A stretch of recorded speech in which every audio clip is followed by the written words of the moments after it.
नमस्कार साथियों।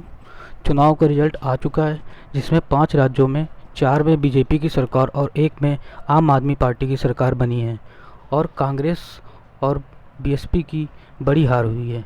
क्या कारण हो सकता है जीत के, आइए जानते हैं। सभी पार्टियों की स्ट्रेटजी की बात करते हैं। ज़्यादातर जो लोग बीजेपी के खिलाफ हैं वो कहते हैं रिलीजियस पोलराइजेशन कैसे बीजेपी के लीडर्स धर्म को लेकर राजनीति कर रहे थे और खुद को धर्म का मसीहा बता रहे थे और दूसरी पार्टी को एंटी हिंदुइज्म घोषित कर रहे थे। और इस बार भी यही कहना सही है कि बीजेपी ने इस चुनाव में भी हिंदू मुस्लिम किया था। इसके कई प्रूफ हैं, जिसमें योगी जी ने कहा था कि समाजवादी पार्टी सरकार में होली दिवाली में बत्ती नहीं दी गई बल्कि ईद और मुहर्रम में दी गई। ये बीजेपी का खेल है, लोगों का ब्रेन वॉश कर वोट बैंक अपनी तरफ करना, जो कि फर्जी का स्टेटमेंट है। इसका कोई मतलब नहीं है और इसका मतलब निकाला भी जाए तो हिंदू मुस्लिम डिवाइड करना है और आपस में दंगा कराना है। एक और बोला गया था 80 और 20 और इससे बाद में जस्टिफाई भी किया गया था और इससे कुछ लोग प्रभावित भी होते हैं। वो कहेंगे हम मांग के खा लेंगे लेकिन बीजेपी को ही वोट देंगे। लेकिन अगर ये कहा जाए कि अगर बीजेपी धर्म की राजनीति बंद कर दे तो क्या वो चुनाव को जीत जाएगी? ये आप लोग बताइए, क्योंकि धर्म इतना बड़ा फैक्टर नहीं है जितना कुछ लोग समझते हैं। अगर वोट शेयर देखा जाए तो समाजवादी पार्टी का रिकॉर्ड कोई ख़राब नहीं है।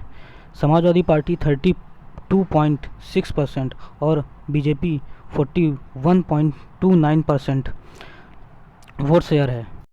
समाजवादी पार्टी का बीजेपी से वोट शेयर सिर्फ 5 लाख कम था, यानी कि उस 5 लाख में समाजवादी पार्टी की आधी सीटें कम हो गई और गठबंधन मिला दिया जाए तो समाजवादी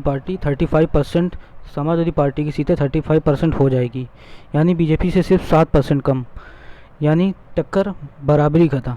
लेकिन कमी ये थी कि अखिलेश जी पिछले 5 सालों में ज़्यादा एक्टिव नहीं दिखाई दिए। वो एक्टिव हुए मगर कुछ समय पहले, चुनाव के कुछ समय पहले। और बीजेपी की सरकार के समय देश में बहुत प्रोटेस्ट हुए और कई मूवमेंट भी हुए, लेकिन वो सारे प्रोटेस्ट जनता के द्वारा लीड किए जा रहे थे। वो चाहे किसान आंदोलन हो या अनएम्प्लॉयमेंट केस हो या हाथ रद्द केस हो, अखिलेश यादव इसमें एक अपोजिशन की तरह नज़र नहीं आए, जो कि चुनाव हारने का एक बड़ा कारण है। अगर अखिलेश यादव अपोजिशन में होते और आवाज़ उठाते तो हो सकता है बीजेपी ये भी कहती कि फार्मिंग पर राजनीति हो रही है, तो अखिलेश यादव ये कह सकते थे कि आप धर्म की राजनीति कर रहे हो और काउंटर कर ये भी कह सकते थे कि जनता के मुद्दे की राजनीति नहीं होगी तो किस पर होगी।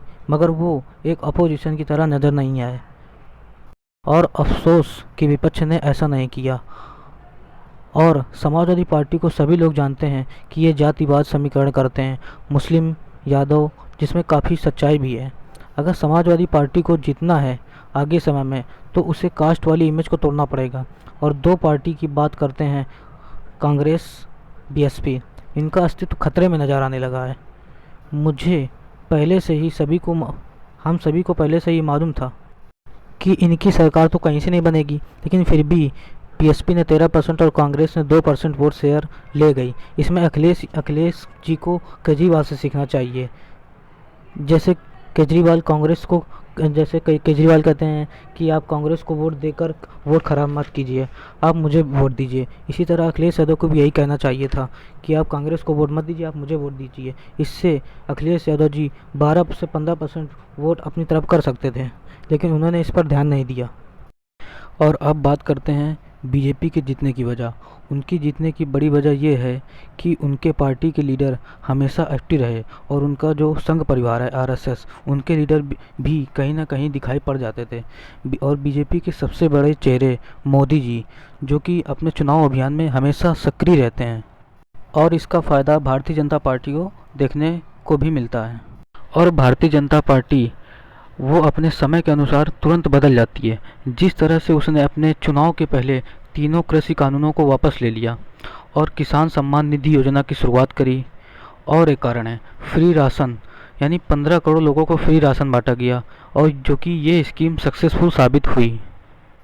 और जनवरी 2022 में योगी जी ने किसानों के लिए 50% बिजली के बिल माफ़ कर दिए, जो कि इनकी जीत का एक बड़ा फैक्टर हो सकता है।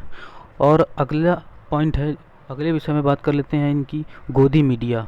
इसे कैसे इनकार किया जा सकता है। इनकी जीत का क्रेडिट इनको भी मिलना चाहिए और इसके बहुत सारे एग्जाम्पल हैं। दुनिया में कोई भी चीज़ हो, मीडिया मोदी योगी को हाईलाइट कर देता है। वो चाहे कोरोना वैक्सीन हो तो उसमें हर जगह लिखा मिलता है थैंक यू मोदी जी। और बच्चों को एग्ज़ाम कैंसिल कर दिया, उसमें लिख दिया थैंक यू मोदी जी।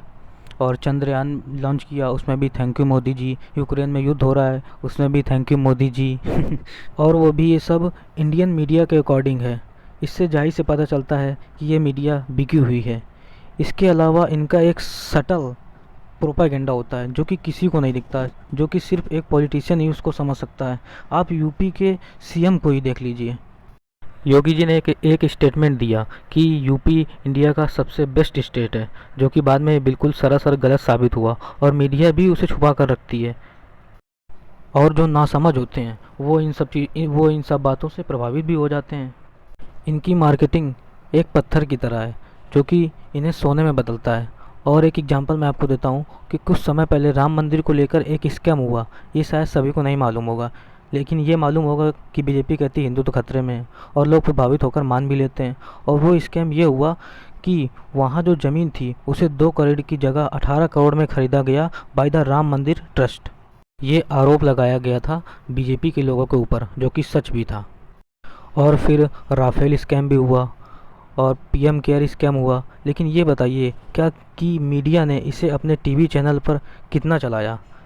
ये सब मीडिया के ऊपर डिपेंड करता है। अगर इसी जगह और कोई पार्टी होती तो शायद मीडिया उस पार्टी को इस देश में बदनाम कर देती और उसे पूरा लगभग ख़त्म कर देती।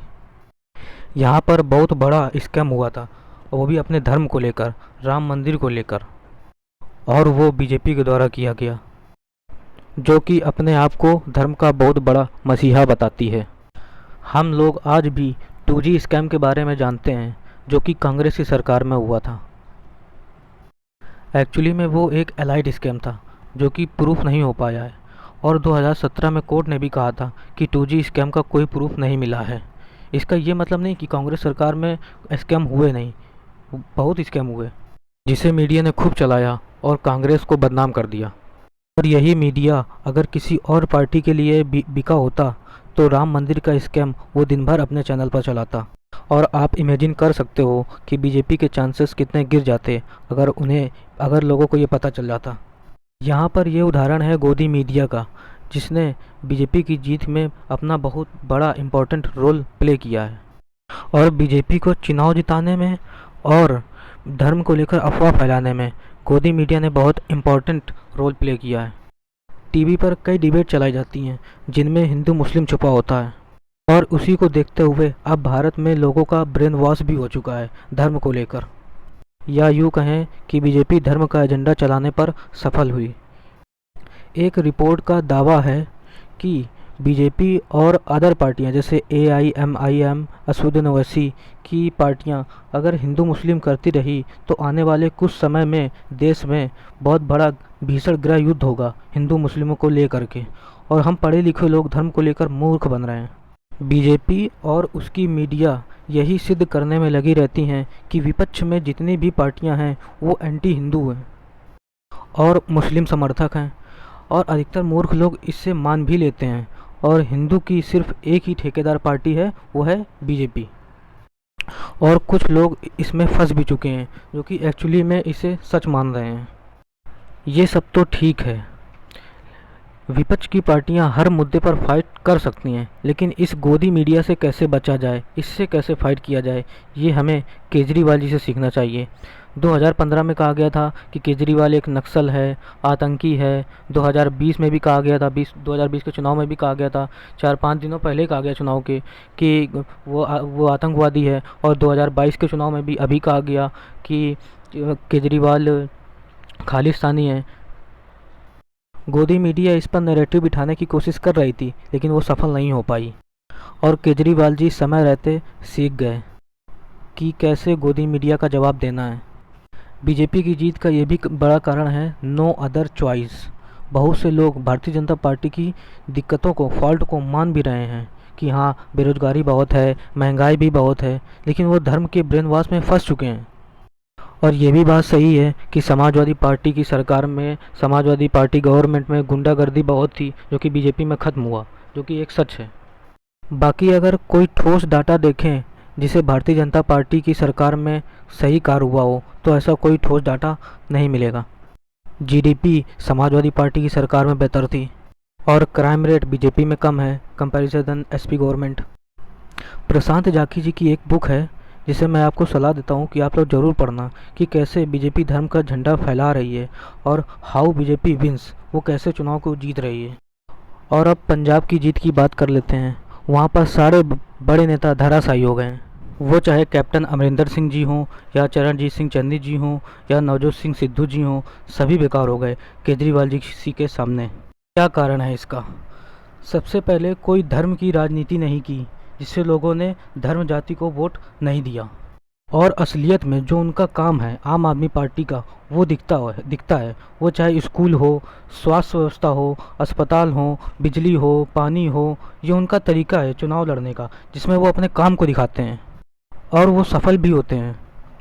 और भगवंत मान जिन्होंने ग्राउंड लेवल से काम किया था, जिससे वो पंजाब में जीते। तीसरी सबसे बड़ी चीज़ ये है कि आपको गोदी मीडिया से अब कैसे फाइट करना है, जो केजरीवाल जी अच्छी तरह से जान चुके हैं, समझ चुके हैं, और हमारी पॉलिटिकल पार्टी और जैसे और कई पॉलिटिकल पार्टी अब जान रही हैं। और इसका नतीजा ये रहा कि अब आम आदमी पार्टी देश की चौथी सबसे बड़ी पॉलिटिकल पार्टी बन चुकी है, जो कि शायद 2024 में इसका असर देखने को मिल सकता है। और कांग्रेस पार्टी की भी बात कर लेते हैं। वो अब विलुप्त सी नज़र आने लगी है, उसमें कोई दम नहीं बचा। कांग्रेस में मणिपुर 28 सीटें जीती थी, लेकिन अब 5 सीटों पर आकर ख़त्म हो चुकी है। तो ये थी सभी पार्टी लीडर्स की अपनी अपनी स्ट्रेटजी, और जिनका धर्म को लेकर ब्रेन वॉश हो चुका है। आप ये मत समझिए कि बीजेपी ने ही हिंदू धर्म का ठेका ले रखा है और बीजेपी बोलती है कि हिंदू तो खतरे में है। अगर बीजेपी सच में हिंदू समर्थक, हिंदू की चिंता करने वाली पार्टी है, तो आप मुझे एक काम बताइए जिसने उसे हिंदुओं को बचाने का कार्य किया हो। अगर आप कुछ लोगों से बीजेपी की बुराई कर देते हैं तो वो आपको एंटी हिंदू समझने लगते हैं, वो आपको सेकुलर समझने लगते हैं, वो आपको मुस्लिम समर्थक समझने लगते हैं, जो कि एक बहुत बड़ी मूर्खता है। और वो समझते हैं कि बीजेपी ही सिर्फ हिंदुओं की पार्टी है। तो विपक्ष में जितनी भी पार्टियां हैं वो सब एंटी हिंदू हैं, मुस्लिम समर्थक हैं। ये तो बीजेपी का अपना तरीका है कि सारे हिंदुओं को अपनी तरफ करके वोट बैंक बढ़ा लेना, जो कि हम लोग इसे समझ नहीं रहे हैं। और सिर्फ बीजेपी ही नहीं, वो चाहे समाजवादी पार्टी हो, कांग्रेस हो, बीएसपी हो, कोई भी पार्टी हो, सब देश के लिए गद्दार पार्टी बन चुकी हैं। बस किसी की सच्चाई मीडिया बताता है, किसी की नहीं बताता है, किसी की छुपाता है। वही चल रहा है अपने देश में। और हम लोग भी केवल उतना ही जानते हैं जितना हम मीडिया में देखते हैं और उन्हें सुनते हैं। और जितनी भी नई पार्टियां आ रही हैं, मैं उनसे यही कहूँगा कि आप धर्म और जाति को लेकर राजनीति मत करें। इससे हम देश को डिवाइड होने से बचाए रहेंगे, देश में शांति रखेंगे, एकता की भावना लाएंगे। और सबसे बड़ा फ़ायदा आपको ये होगा कि आप सभी जाति धर्म के लोगों को वोट पाएंगे, आपको वोट का फ़ायदा मिलेगा। जय हिंद, जय आज़ाद, जय भारत। अखंड भारत निर्माण के लिए आप हमारी पार्टी से जुड़ें।